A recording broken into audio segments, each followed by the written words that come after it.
You're listening to Würth Elektronik's What's Up radio podcast, where each week we are seeing what's up in the world of electronics and PCB design. We're checking in with leading industry experts and our very own Würth Elektronik specialists. We're going to shine a light on interesting topics like energy harvesting, wireless power transfer, we got some EMI issues, and so much more. Tune in to get technical design tips and applications during your commute, at your desk, or wherever you might be with Würth Elektronik's What's Up podcast.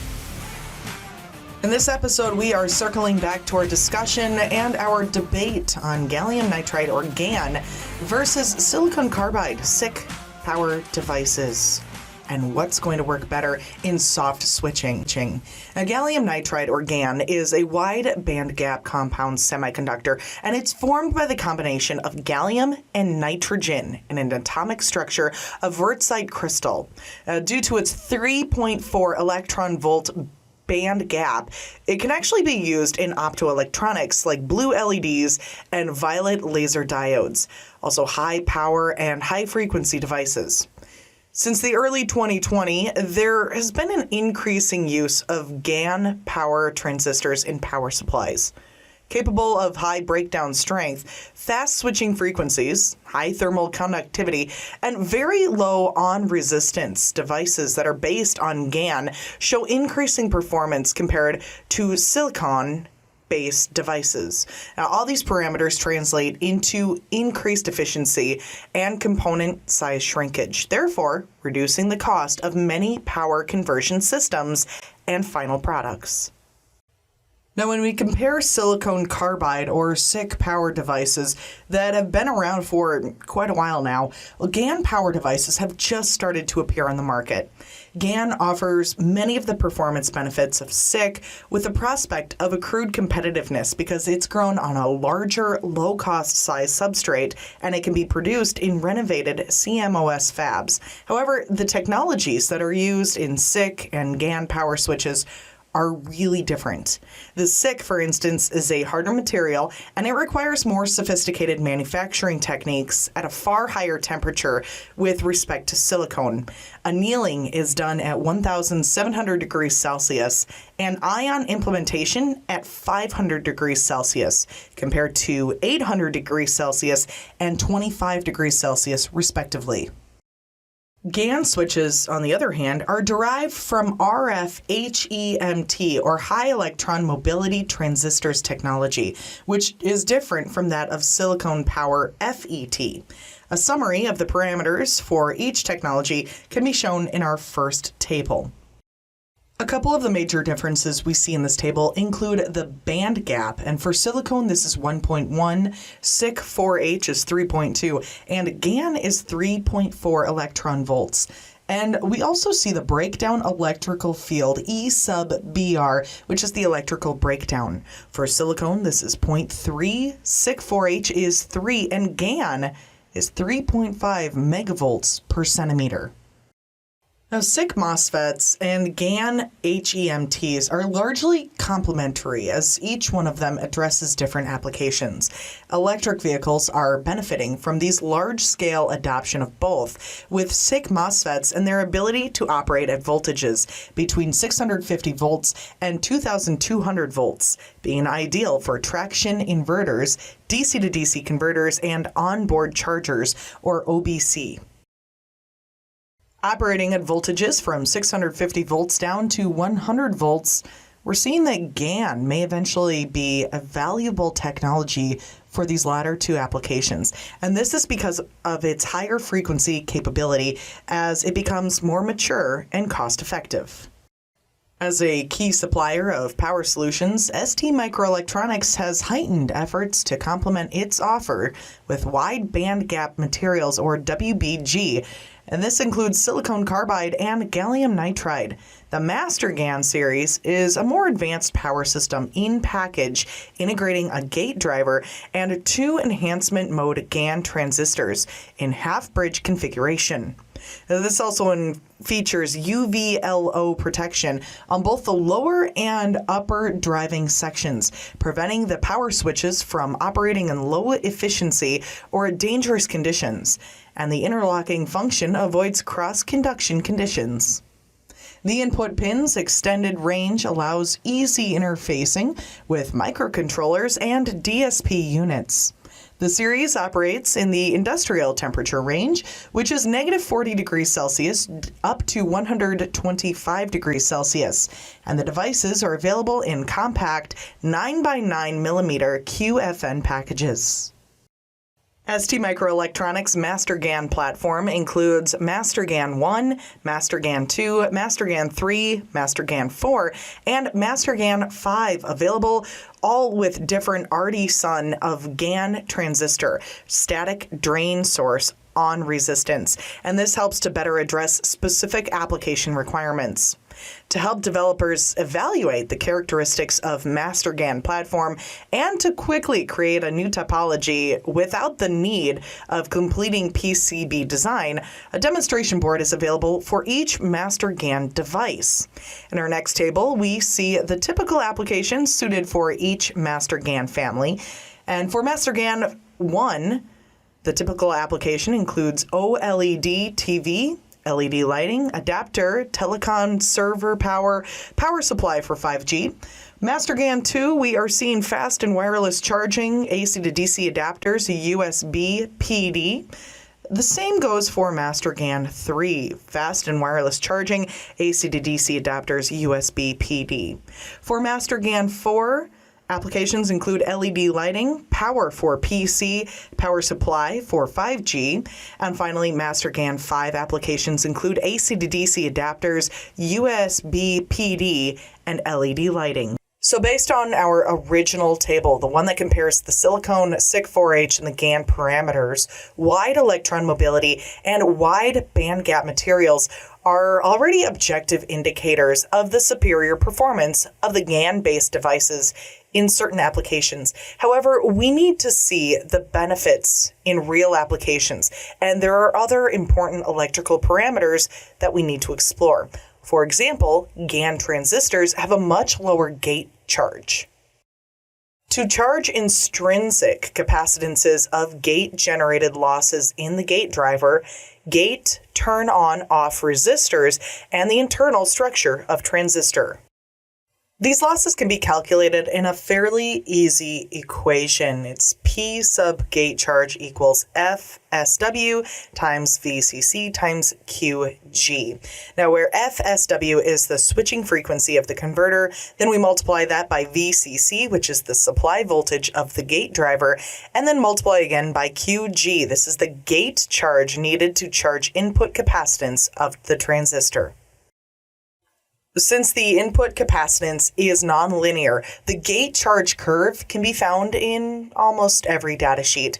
In our first table, we showed a comparison of the gate charges for the corresponding transistor in SiC, silicon, and GaN MOSFET technology, and this already revealed an indication of the superior performance of GaN technology in high-frequency applications with lower gate power losses. In our next attached figure, we compare the losses caused by the gate charge from a real application. This shows the measured power loss, the VCC consumption of the gate driver IC in an LLC topology switching at 500 kHz. The comparison is made between two different SI MOSFET generations, DM6 and DM2, and the GaN-based model Master GaN 1. Significant improvements were brought to the SI-based transistor in last superjunction generations that reduced gate losses by 32%, but comparing the best SI MOSFET at the time of comparison to the Master GaN 1, an immediate huge difference is 80% can be noted in the reduction of gate power losses. Clearly, the high switching frequency is better suited for a GaN application in this case. Simply measuring the power consumption of the gate driving IC under the same operating conditions is just one way to directly understand the benefits of GaN over SI-based MOSFETs. Another way to understand this is taking a more scientific approach, and this is to look at the same designs with an oscilloscope probe and then measure the resonant transient in the LLC topology. A lower parasitic output capacitance allows for faster charge of the transistor and tighter control because of the lower rise times.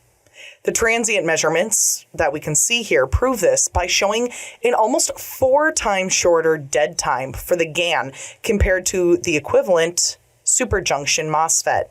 The results we got were from using an existing reference design for a 250 watt LLC power supply, 400 V in and 12 V out. On paper, the differences are obvious, with clear advantages on the GaN side compared to Si-based devices. But is there any difference when it comes to application type or power topology? There are many factors to consider when choosing one technology over the other, like the final application, the power topology used for the converter, and the passive elements around the switching converter. So is it useful to select GaN if the design requirement is 100 kilohertz switching frequency, resonant topology, and there's no need for a high density? So to answer this as effectively as possible, we needed a direct comparison to be made with a real application. So here, Würth Elektronik, as a passive component manufacturer, joined forces with our very valued partner, STMicroelectronics, and in a small research project, we considered this topic. First, 2 LLC power supplies were chosen for analysis. We have a 250 watt, 350 volt to 15 volt converter with a very convenient switching frequency of around 110 kilohertz. And second, a 200 watt, 350 volt to 15 volt converter with a higher operating frequency of 370 kilohertz.